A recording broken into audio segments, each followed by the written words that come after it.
نہ جیب بھرنے کی ضرورت ہے اور نہ مال خرچ کرنے کی۔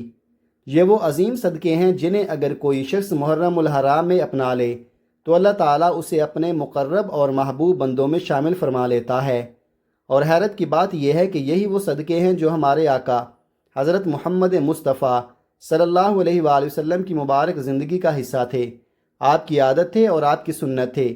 لیکن سوال یہ ہے کہ آخر وہ دو صدقے کون سے ہیں؟ محرم الحرام صرف اسلامی سال کا آغاز نہیں، بلکہ یہ قربانی، صبر، وفا، رحمت اور اللہ کی طرف رجوع کا مہینہ ہے۔ یہ مہینہ ہمیں یاد دلاتا ہے کہ زندگی کتنی مختصر ہے اور دلوں کی صفائی کتنی ضروری ہے۔ اگر آپ چاہتے ہیں کہ محرم الحرام آپ کے لیے رحمتوں کا خزانہ بن جائے، آپ کی دعائیں قبول ہوں، آپ کے گناہ معاف ہوں اور آپ کے رزق میں برکت پیدا ہو، تو سب سے پہلا صدقہ یہی ہے کہ اپنے دل کو نفرتوں سے پاک کر کے دوسروں کو معاف کر دیجئے۔ یہ ایسا صدقہ ہے جس کے لیے آپ کو 1 روپیہ بھی خرچ نہیں کرنا پڑتا، لیکن اس کا اجر اتنا عظیم ہے کہ انسان کی تقدیر بدل جاتی ہے۔ جو شخص معاف کر دیتا ہے اللہ تعالیٰ اسے اپنی رحمت کے سائے میں لے لیتا ہے۔ جو درگزر کرتا ہے اللہ تعالیٰ اس کے قصور معاف فرما دیتا ہے۔ محرم الحرام ہمیں یہی سبق دیتا ہے کہ دلوں کو صاف کرو، رنجشوں کو ختم کرو اور معافی کے دروازے کھول دو، کیونکہ معاف کرنا صرف ایک اچھا اخلاق نہیں بلکہ اللہ تعالیٰ کی محبوب ترین صفات میں سے ایک صفت ہے۔ ہمارا رب غفور ہے، رحیم ہے، بخشنے والا ہے، اور وہ اپنے بندوں میں بھی یہی صفت دیکھنا پسند کرتا ہے۔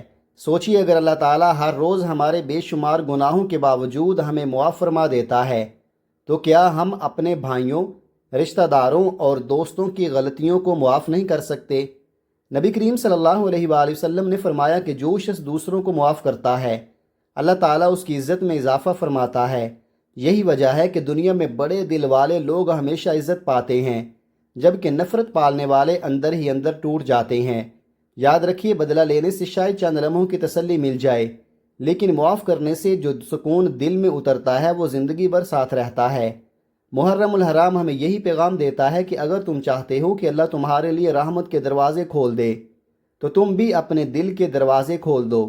اگر آپ چاہتے ہیں کہ آپ کی دعائیں جلد قبول ہوں، آپ کی پریشانیاں کم ہوں، رزق میں برکت آئے، گھر میں سکون پیدا ہو اور اللہ تعالیٰ آپ کے گناہوں کو معاف فرما دے، تو آج ہی دوسروں کو معاف کرنے کا صدقہ اپنی زندگی کا حصہ بنا لیں۔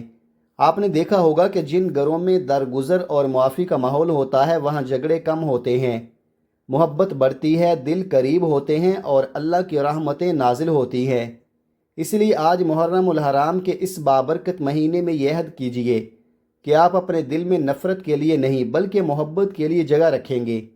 میری یہ بات ہمیشہ یاد رکھیے، معاف کرنا صرف دوسرے انسان کو آزاد کرنا نہیں بلکہ اپنے دل کو بوجھ سے آزاد کرنا بھی ہے۔ جو شخص معاف کر دیتا ہے اس کے سینے کا بوجھ ہلکا ہو جاتا ہے، اس کے چہرے پر سکون آ جاتا ہے اور اللہ تعالیٰ اس کے لیے ایسی آسانیاں پیدا فرماتا ہے جن کا وہ تصور بھی نہیں کر سکتا۔ تو آئیے محرم الحرام کے اس مقدس مہینے میں سب سے پہلا صدقہ یہی کرے۔ جس نے آپ کا دل دکھایا، جس نے آپ کے ساتھ زیادتی کی، جس نے آپ کو تکلیف دی، آج اللہ کی رضا کے لیے اسے معاف کر دیں۔ ہو سکتا ہے آپ کا یہی ایک فیصلہ آسمانوں میں آپ کی مغفرت کا سبب بن جائے۔ ناظرین، یہی پہلا صدقہ ہے، یہی دلوں کی خوشبو ہے، یہی رحمتوں کا راستہ ہے اور یہی وہ عظیم سبق ہے جو ہمارے پیارے نبی حضرت محمد مصطفیٰ صلی اللہ علیہ وآلہ وسلم نے ہمیں سکھایا۔ محرم الحرام اہل ایمان کے لیے برکت، مغفرت، رحمت اور قرب الہی حاصل کرنے کا مہینہ ہے۔ اس سنہری موقع کو غفلت میں ضائع نہ کیجیے بلکہ ان اعمال کو اختیار کیجیے جو اللہ تعالیٰ کو سب سے زیادہ محبوب ہیں۔ محرم الحرام میں یہ 2 صدقے ضرور کیجیے کیونکہ اس بابرکت مہینے میں یہ اعمال اللہ تعالیٰ کے نزدیک بے حد پسندیدہ ہیں۔ اور یاد رکھیے، صدقہ صرف مال خرچ کرنے کا نام نہیں بلکہ دلوں کو جوڑنا، معاف کرنا اور لوگوں کے لیے آسانی پیدا کرنا بھی عظیم صدقہ ہے جس کا اجر صرف اللہ تعالیٰ ہی جانتا ہے۔ ناظرین، ہمارے پیارے آقا حضرت محمد مصطفیٰ صلی اللہ علیہ وآلہ وسلم نے ارشاد فرمایا کہ ہر نیکی صدقہ ہے۔ یہ ایک ایسا فرمان ہے جو صدقے کے مفہوم کو صرف مال و دولت تک محدود نہیں رکھتا بلکہ انسان کی پوری زندگی کو نیکی اور خیر کے رنگ میں رنگ دیتا ہے۔ محرم الحرام کے اس بابرکت مہینے میں پہلا صدقہ وہ ہے جو انسان اپنے مال، اپنے وقت، اپنی طاقت اور اپنی محبت کے ذریعے اللہ کے بندوں تک پہنچاتا ہے۔ کسی بھوکے کو کھانا کھلا دینا، کسی پیاسے کو پانی پلا دینا، کسی بیمار کی عیادت کر لینا، کسی یتیم کے سر پر شفقت کا ہاتھ رکھ دینا، کسی مجبور کی مدد کر دینا یا کسی غمزدہ انسان کے آنسو پونچھ دینا، یہ سب ایسے صدقات ہیں جو اللہ تعالیٰ کے نزدیک بے حد محبوب ہیں۔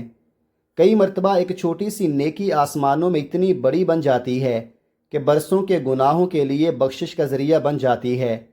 یہی وجہ ہے کہ محرم الحرام میں ان اعمال کی اہمیت اور بھی بڑھ جاتی ہے، کیونکہ یہ مہینہ قرب الہی، رحمت اور نیکیوں میں اضافہ کرنے کا مہینہ ہے۔ ناظرین، محرم الحرام میں 2 صدقے ایسے ہیں جو اللہ تعالیٰ کو بہت زیادہ پسند ہیں۔ پہلا صدقہ بندوں کے ساتھ تعلق کا صدقہ ہے، یعنی خیرات، مدد، سخاوت اور دوسروں کے لیے آسانی پیدا کرنا، اور دوسرا صدقہ انسان کے اپنے نفس، اپنے دل اور اپنے جذبات کا صدقہ ہے، یعنی صبر کرنا۔ یہ دونوں صدقے اس لیے بھی عظیم ہیں کیونکہ ایک ہماری ظاہری زندگی کو سنوارتا ہے اور دوسرا ہمارے باطن کو روشن کرتا ہے۔ ایک انسان کو لوگوں کا محبوب بناتا ہے اور دوسرا اللہ کا محبوب بنا دیتا ہے۔ جب یہ دونوں صفات ایک انسان میں جمع ہو جائیں تو اس کی شخصیت ایمان، رحمت اور خیر کا نمونہ بن جاتی ہے۔ محرم الحرام کی خاص فضیلت یہ بھی ہے کہ یہ ہمیں صبر، قربانی اور اللہ کی رضا پر راضی رہنے کا سبق دیتا ہے۔ یہی وہ مہینہ ہے جو ہمیں بار بار اپنے نبی کریم صلی اللہ علیہ وآلہ وسلم کی عظیم سیرت کی طرف متوجہ کرتا ہے۔ ہمارے آقا صلی اللہ علیہ وآلہ وسلم کی پوری زندگی سخاوت، رحم دلی اور اثار سے بری ہوئی تھی۔ آپ صلی اللہ علیہ وآلہ وسلم کے دروازے سے کوئی سوالی خالی ہاتھ واپس نہیں لوٹتا تھا۔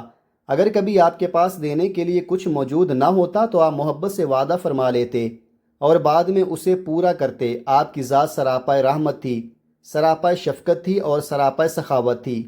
اس لیے جب ہم محرم الحرام میں صدقہ کرتے ہیں تو دراصل ہم اپنے نبی کی سنت کو زندہ کرتے ہیں، اور جو شخص سنت کو زندہ کرتا ہے اللہ تعالیٰ اسے اپنی خاص رحمتوں کے سائے میں جگہ عطا فرماتا ہے۔ ناظرین، اب آتے ہیں دوسرے صدقے کی طرف، اور وہ ہے صبر کا صدقہ۔ یہ ایک ایسا صدقہ ہے جس کی حقیقت کو بہت کم لوگ سمجھتے ہیں۔ عام طور پر جب صدقے کا ذکر ہوتا ہے تو ذہن مال و دولت کی طرف جاتا ہے، لیکن حقیقت یہ ہے کہ صبر بھی ایک عظیم صدقہ ہے۔ یہ دل کا صدقہ ہے، جذبات کا صدقہ ہے اور اپنے نفس کو اللہ کی رضا کے سامنے جھکا دینے کا صدقہ ہے۔ جب انسان دکھ میں بھی شکر کرے، تکلیف میں بھی اللہ سے امید رکھے، نقصان کے باوجود شکایت نہ کرے، آزمائش کے باوجود مایوس نہ ہو اور ہر حال میں اپنے رب پر بھروسہ قائم رکھے، تو یہی صبر ہے اور یہی وہ عمل ہے جو اللہ تعالیٰ کے نزدیک بے حد محبوب ہے۔ سوچئے، ہمارے نبی کریم صلی اللہ علیہ وآلہ وسلم کی پوری زندگی صبر کی روشن مثالوں سے بھری ہوئی ہے۔ بچپن میں یتیمی آئی، آپ نے صبر کیا۔ جوانی میں مشکلات آئیں، آپ نے صبر کیا۔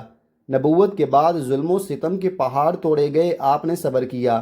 طائف کی گلیوں میں پتھر برسائے گئے، جسم مبارک لہو لہان ہو گیا، مگر زبان مبارک سے بد دعا کا ایک لفظ بھی نہ نکلا، بلکہ آپ نے آسمان کی طرف ہاتھ اٹھا کر فرمایا، اے اللہ، انہیں ہدایت عطا فرما، یہ جانتے نہیں ہیں۔ ذرا تصور کیجئے، اگر آپ چاہتے تو ان لوگوں کے لیے عذاب کی دعا فرما سکتے تھے، لیکن آپ نے صبر کو اختیار کیا، رحمت کو اختیار کیا اور معافی کو اختیار کیا۔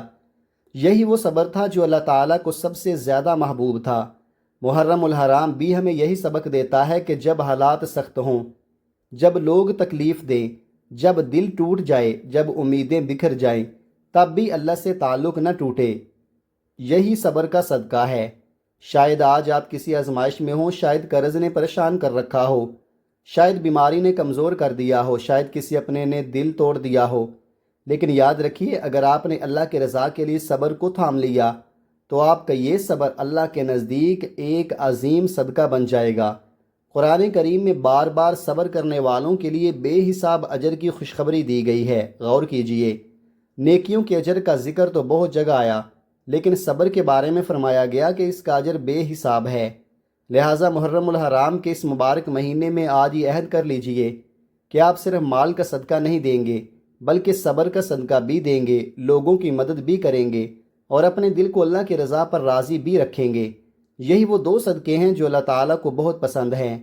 یہی نبی کریم صلی اللہ علیہ وآلہ وسلم کی سنت ہیں، اور یہی وہ اعمال ہیں جو بندے کو اللہ کے قریب کر دیتے ہیں۔ اللہ تعالیٰ محرم الحرام کے صدقے ہم سب کی پریشانیاں دور فرمائے، ہمارے رزق میں برکت عطا فرمائے، ہمارے گناہوں کو معاف فرمائے، ہمارے گھروں میں سکون نازل فرمائے اور ہمیں دنیا و آخرت کی کامیابیاں نصیب فرمائے، آمین۔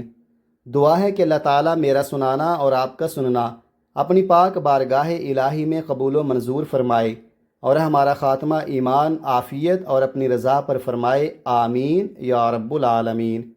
اپنا بہت سارا خیال رکھیے گا، ملتے ہیں کسی اگلی ویڈیو میں، تب تک کے لیے اللہ حافظ۔ السلام علیکم ورحمۃ اللہ وبرکاتہ۔